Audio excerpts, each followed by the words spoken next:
네, 전국 이슈 자세히 짚어보겠습니다. 배종호 한국정치평론가협회장, 정연국 전 청와대 대변인과 함께하겠습니다. 어서 오십시오. 네, 안녕하세요. 네.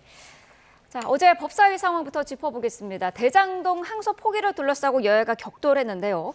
안건 미정에다가 증인도 없는 상태에서 진행이 됐습니다. 결국 40분 만에 정해됐는데 전체적으로 어떻게 보셨나요? 네, 말씀하신 대로 안건도 지정되지 않고 네. 증인도 한 명도 또 참고인도 한 명도 없는 그런 이제 현안 질의가 진행이 됐는데 이런 모습은 이제 한마디로 전쟁 정치가 계속되고 있다. 네. 우리 정치는 이제 완전히 실종이 되고 한번에는 또 뭐 조의대 대법원장 문제로 홍역을 앓고 전쟁을 치렀는가 하면 또 네. 김현지 부속실장 문제로 이번에는 다시 이제 대장동 항소 포기 문제로 이렇게 파행 정치가 계속이 되는데 항소 포기와 관련해서도 지금 여야는 정반대, 상반된 그런 입장 또 시각을 보여주고 있는데 네. 지금 국민의힘 같은 경우는 수사 외압이다, 네. 재판 외압이다. 그래서 이재명 대통령까지 끌어내려야 된다라고 주장을 하고 있는 그런 반면에 민주당에서는 이 정치 검찰의 조작 수사, 조작 기소다.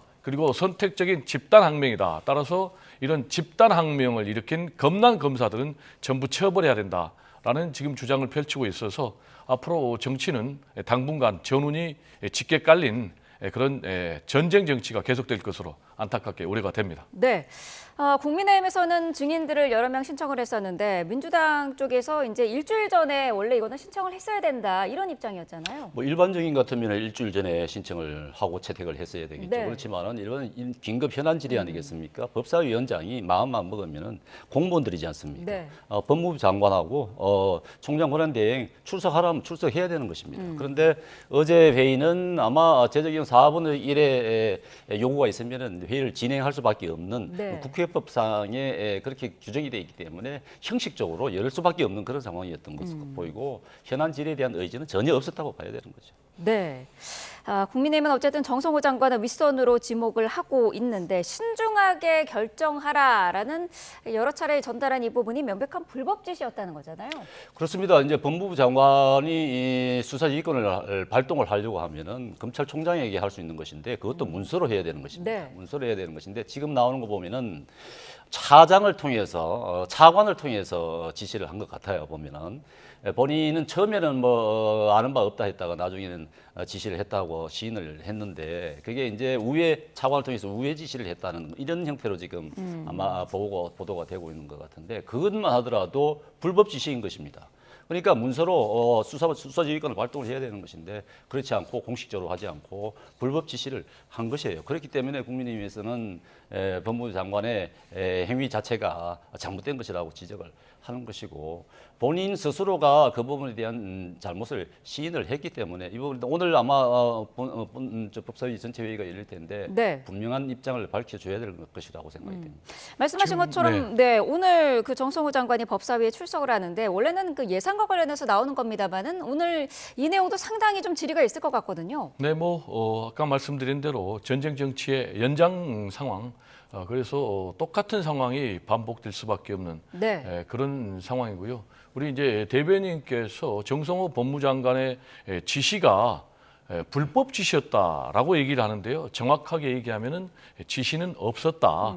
어떻게 하면 좋을 건가 물어보니까 신중하게 합리적으로 판단해라라는 얘기를 했습니다. 그러면은 법무장관이 굉장히 중차대한 대장동 사건과 관련해서 신중하게 합리적으로 판단해라라고 얘기를 해야지. 그럼 뭐 엉터리로 판단해라. 비합리적으로 판단해라 이렇게 얘기할 수는 없는 것 아니겠습니까? 그런데 이거를 지시했다라는 것은 또 더구나 불법 지시했다라는 것은 사실을 왜곡한 것이다라는 말씀을 좀 드리고요. 그리고 지금 또 우리 대변인께서 국회의 증인 또는 참고인 출석과 관련해서 네. 분명히 법에 돼 있습니다. 증언감정법에 따르면 일주일 전에 출석 요구서를 보내야 됩니다. 그런데 공무원이니까 그냥 뭐 상임위원장이 나오라 하면 나온다. 이렇게 얘기를 하는데 그거는 법치를 얘기하는 주장하는 국민의힘에서 해야 될 말은 아니고요. 공무원들도 법에 따라서 해야 되는 거죠. 공무원도 인권이 있는 거죠. 그런데 뭐 법사위원장이 깡패는 아니잖아요. 공무원이니까 너 나와라. 그럼 나와야 됩니까? 이런 발상 자체가 윤석열 정권식의 발상이 아닌가 좀 우려가 돼서 우리 대변인께서는 그런 분은 아닐 것이다 이렇게 생각합니다. 법사위원장 동행명의장 자주 발급하는데 어제는 왜 발급하지 않았는지 모르겠어요. 그거는 긴급 현안 질의 아닙니까? 당연히 부르면 나와야 되는 것이고 했는데 그것은 뭐 일주일 뭐 여유를 두는 것은 그만한 긴급한 현안 아닐 경우에는 가능한 것이고 긴급한 현안 같은 경우는 불러서 질의를 해야 되는 것이죠. 당연히 국민들은 질문을 하고 대답을 들어야 될 의무가 있는 것입니다. 그리고 불법 지시가 아니라고 하는데 사실은 이 중앙지검의 수사팀이라든가 중앙지검은 다 항소를 하는 것으로 결론이 났지 않습니까? 검찰총장도 항소를 하는 것으로 생각을 하고 보고만 하면 되는 거예요. 대검에 보고하고 대검이 법무부에 보고만 하면 되는 것인데 이게 거꾸로 내려와서 결과적으로 그 과정에서 이게 바뀐 것 아니겠습니까? 항소 포기로. 그렇기 때문에 이게 외압이라는 것입니다. 그러니까 그냥 중앙지검에서 결정을 해서 중앙지검장 정결을 해서 항소를 하면 됐던 것이에요. 그런데 그게 외부에서 개입이 된 것이란 말이죠. 그렇기 때문에 이게 그 외부가 누구냐? 그러면은 법무부 장관의 지시에 의해서 그렇게 된 것이라고 나오는 것 아니겠습니까? 그렇기 때문에 불법이라는 것이에요. 이 부분에 대해서는 명확하게 규명할 필요가 있다고 보이죠. 국민의힘에서는 지금 그 윗선에 대통령까지 있는 거 아니냐 이런 의심을 하고 있는 건데 아직 대통령실이 공식적인 입장은 내놓지 않고 있습니다만은 우상호 정무수석이 어제 한 유튜브 방송에 출연해서 관련된 얘기를 했습니다. 대통령실이 기획한 게 아니다. 그렇게 하기에는 실익이 없지 않냐라고 하면서요. 구형에 실패한 검찰이 반성부터 해야 되는 거 아니냐 이런 지적을 했더라고요. 어떻게 들으셨나요? 네, 말씀하신 대로 뭐 7천억을 회수를 할 수가 있었는데 항소 포기함으로 인해서 400억밖에 환수가 안 됐다라고 주장을 하는데 말씀하신 대로 검찰이 수사를 제대로 해서 법원이 이 부분에 대해서도 환수를 결정을 했다면 당연히 그 부분에 대해서 뭐 논쟁을 할 필요가 없는 거죠. 근데 그 부분에서 법원에서 판단을 내리기를 일부 무죄 판단을 내렸기 때문에 이렇게 된 결과다. 따라서 이 부분은 검찰의 책임이다. 라는 이제 그런 주장이고요. 두 번째로 검찰이 계속해서 항소 포기와 관련해서 지금 반발을 하고 있는데 만약에 항소를 했어요. 근데 2심에서 똑같은 결론이 나오면 어떻게 되는 거죠? 그러면 검찰이 100% 잘못한 수사가 되는 거죠.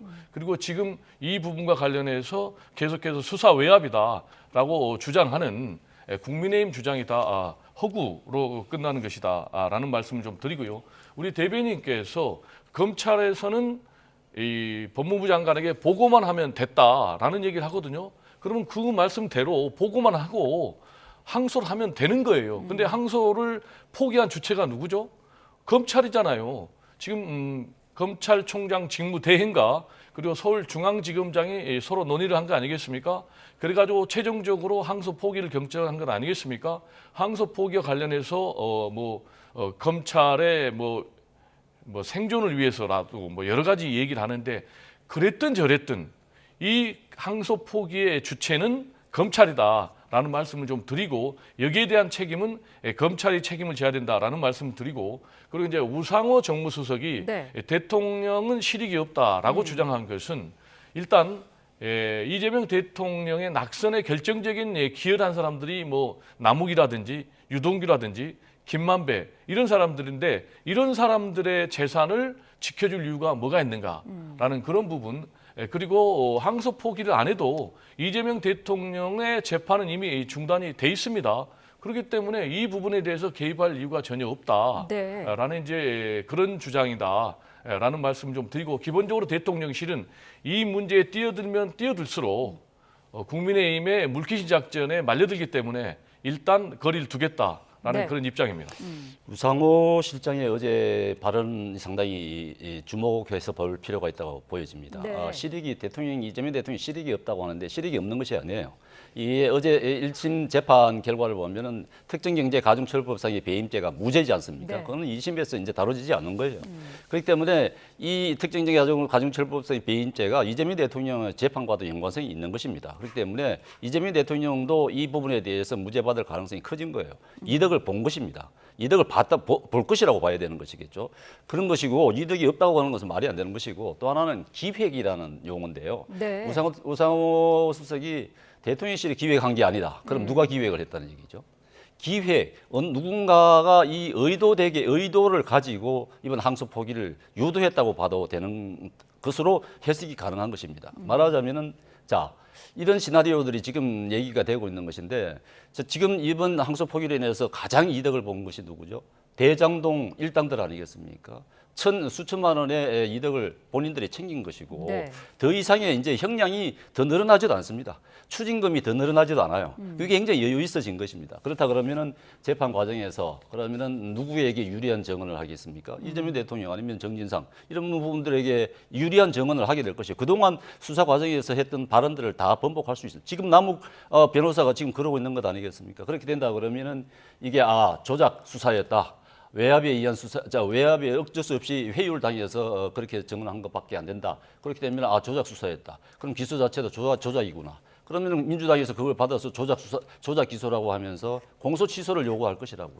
그런 다음 스텝이 공소 취소일 것이다고 하는 것이 지금 얘기가 되고 있는 부분인데 이런 부분에 대해서 앞으로 어떻게 진행될지 한번 유심하게 지켜볼 필요가 있다고 보여집니다. 일단 뭐 공소 취소는 너무나 앞달려가서 일방적으로 주장하는 것이기 때문에 예단은 상당히 좀 위험하다라는 말씀 좀 드리고요.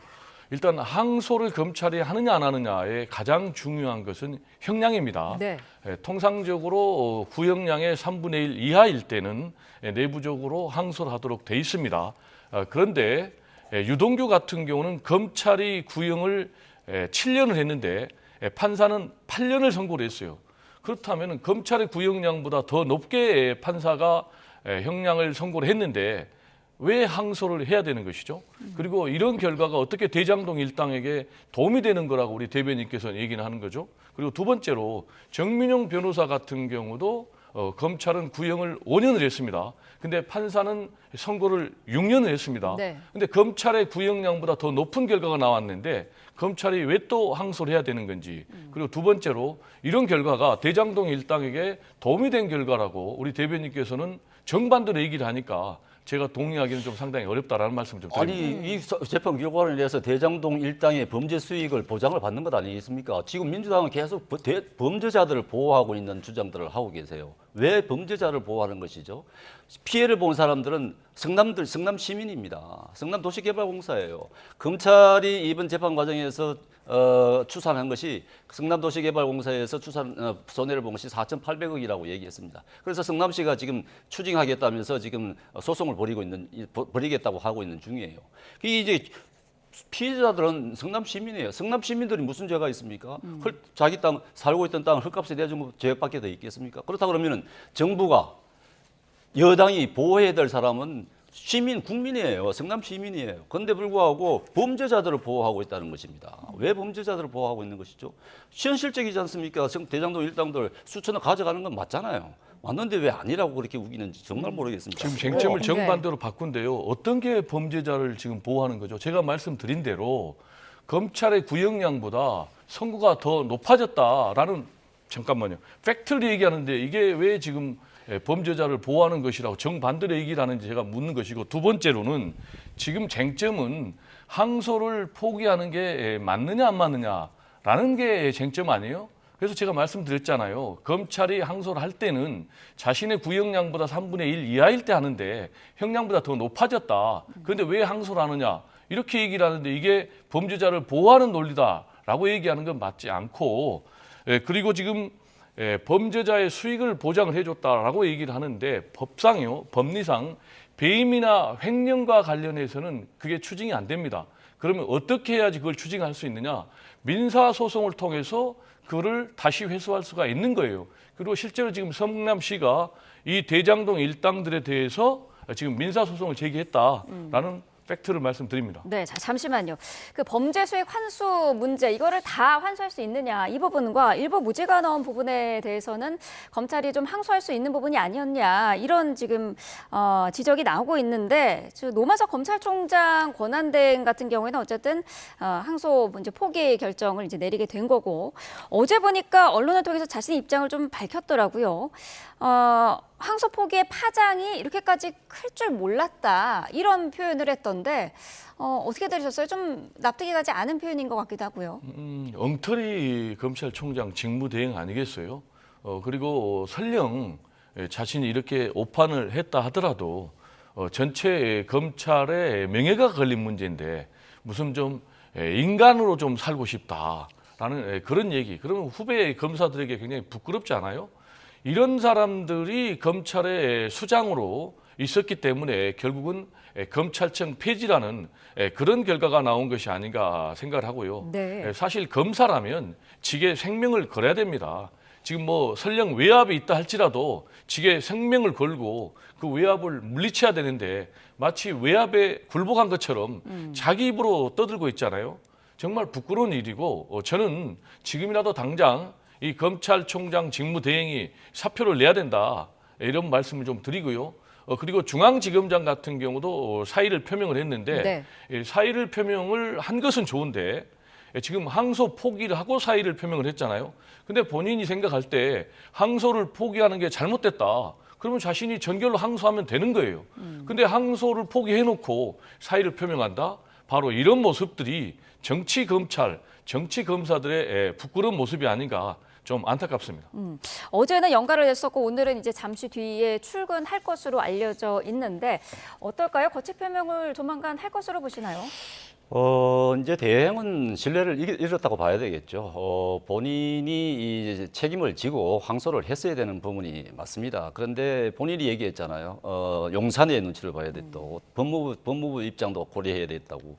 그것은 법과 원칙에 따라서 항소를 해야 되는 그런 것인데 정무적인 판단을 했다는 걸 갖다가 실토를 한 거지 않습니까? 그렇기 때문에 검찰 내부적으로도 신뢰를 받을 수 없는 것이죠. 이 부분은 앞서 말씀하신 구형량보다 더 나왔는데 왜 항소를 안 하냐는 것인데 항소할 필요가 뭐 있냐 그런 것인데 네. 무죄가 나온 것이에요. 국민적 관심사를 가지는 대단한 사건이잖아요. 이런 부분에서 일부 무죄가 나온 부분에 대해서는 항소를 해서 상급심으로부터 판단을 받아봐야 되는 게 맞는 것입니다.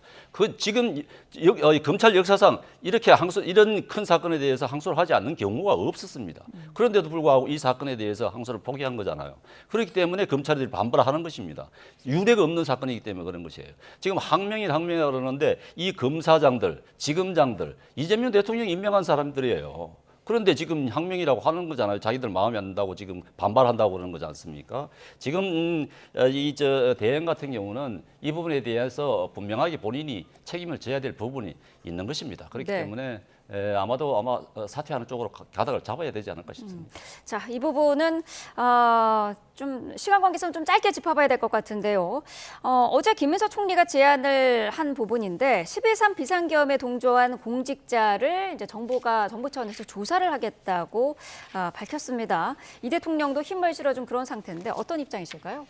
일단 뭐 49개 전체 중앙기관에 대해서 네. 이 TF를 만들어서 내란에 가담한 이 공무원들을 이른바 색출하겠다라는 것인데 네. 저는 뭐 이 49개 중앙기관 전체가 필요하겠느냐라는 그런 생각이고 실제로 이제 정부에서도 12개 중요한 권력기관 뭐 검찰, 경찰, 뭐 국정원 이런 데에 대해서 집중하겠다라는 것인데 기본적으로 이게 뭐 과거에 적폐청산식으로 되면 안 된다라는 좀 말씀을 드리고 이것과 관련해서 문재인 정권의 적폐청산 같은 경우는 굉장히 추상적이었지만 지금 이재명 정부의 이 내란 가담자 TF는 12.3 비상계엄 내란에 적극 가담한 사람에 대해서만 한다라는 그런 입장이거든요. 네. 그래서 저는 두 가지 원칙이 좀 필요하다고 보는데 이 부분은 이제 첫 번째로는 신속하게 해야 된다. 네. 이걸 계속해서 질질 끌면 안 된다.